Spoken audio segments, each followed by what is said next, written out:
তো হ্যালো বন্ধুরা, আজকে আমরা আবার দেখব অঙ্কের কিছু সিম্পলিফিকেশন ট্রিক্স। তো দেখো, এইসব অঙ্কগুলো অনেকবার পরীক্ষাতে এসছে আর এটা প্রায় কমনই কোশ্চেন। তো দেখো, এইরকম যদি অঙ্কটা থাকে তো আমরা খুব তাড়াতাড়ি কিভাবে সলভ করব সেটা একটু দেখে নাও।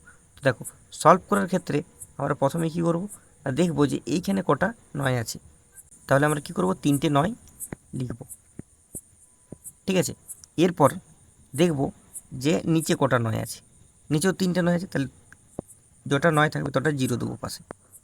ঠিক আছে, এরপর কি করব না, এই যে উপর আর নিচ লব আর হর, এটা ডিফারেন্স বার করব। দেখো 95 থেকে 99 ডিফারেন্স কত হয়, 4। সেই 4টা এখান থেকে মাইনাস করব। ঠিক আছে, তাহলে কত অ্যান্সার হবে না, 6 9 9 8 9 9, এটা হচ্ছে অ্যান্সার। বুঝতে পেরেছো?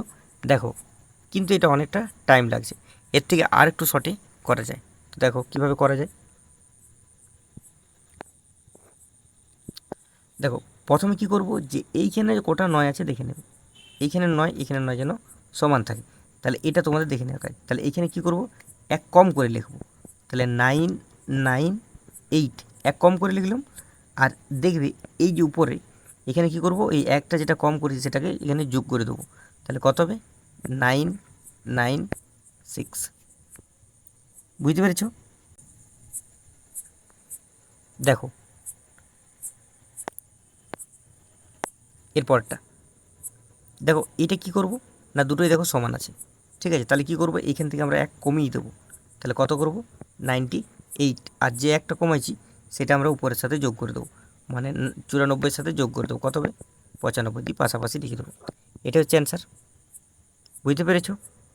এটা খুব ক্যালকুলেটর থেকেও দ্রুত করা যায়। তারপর দেখো, দেখো এখানে একটা সিম্পলিফিকেশান দেওয়া আছে।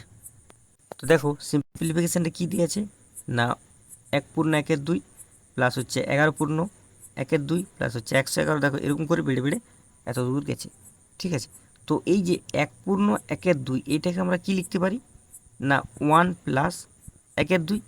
ঠিক আছে, তাহলে এই যে 1 আর এই যে 11 আর এই যে 111, এই যে 4টা 1 আছে, 1011, এইগুলোকে আমরা কি করব, আলাদাভাবে যোগ করব।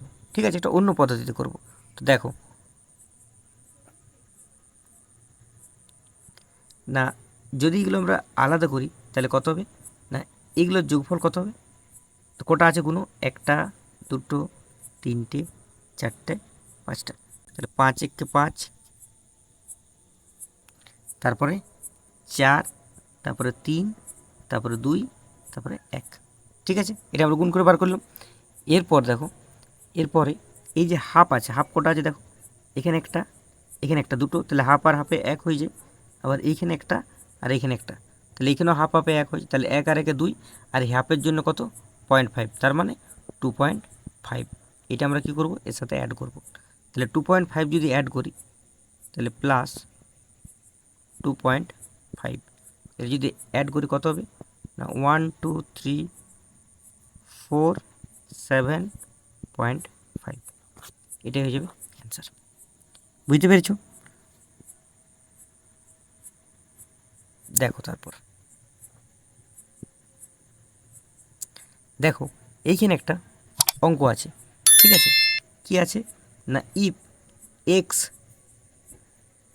প্লাস রুট এক্স সমান যদি 90 হয়, then find the value of x. এখানে দেখো এক্স প্লাস রুট এক্সের একটা মান দেওয়া আছে এবং এক্সের মান নির্ণয় করতে পারি। তো আমরা কি করব, দেখো ভালো করে লক্ষ্য করবে, আমরা ভ্যালু পুট করব। তুমি একটা জিনিস চিন্তা করো, এইখানে এমন কোন সংখ্যা হবে যেটা যদি এক্সের একটা মান ধরি তো এটা রুটের থেকে বেরোবে। দেখো 72-এ রুট করা যায় না, তার মানে ডি হবে না, অপশান ডি হবে না। দেখো 80-কেও রুট করা যায় না, তার মানে এই দুটো হবে না।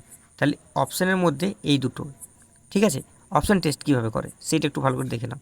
কারণ কি, এর রুট আছে, রুটের বাইরে সংখ্যাটাকে বার করতে হবে। তাহলে আমরা প্রথমে বিটাকে ধরি। দেখো যদি 64 ধরি, এক্সের মানটা যদি 64 ধরি, তাহলে এখানে কত হবে, এক্সের জায়গায় 64 প্লাস, আর এটা কী হয়ে যাবে, √64, মানে কত বেরোবে 8।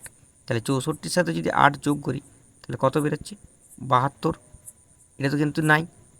ঠিক আছে, তাহলে আমাদের অ্যান্সারটা কত হবে, নিশ্চয়ই 81। বুঝতে পেরেছ? দেখো এটা করেও দেখিয়ে দিচ্ছি। যদি এটা আমরা 81 ধরি তাহলে এক্সের মান আমরা কত বস করবো 81 প্লাস এবার রুট ওভার এক্সের মান, যদি এক্সের মান 81 বেড়ে তাহলে 81 রুট যদি করি তাহলে কত হয় 9 বেড়ে, তাহলে 81 আর 9 যোগ করলে কত হয় 90। ঠিক আছে, দেখো এটা ম্যাচ করছে, ক্রাইটেরিয়াটা যেটা দেওয়া আছে সেটা ম্যাচ করছে। ঠিক আছে, তাহলে এক্সের ভ্যালু কত হলো 81।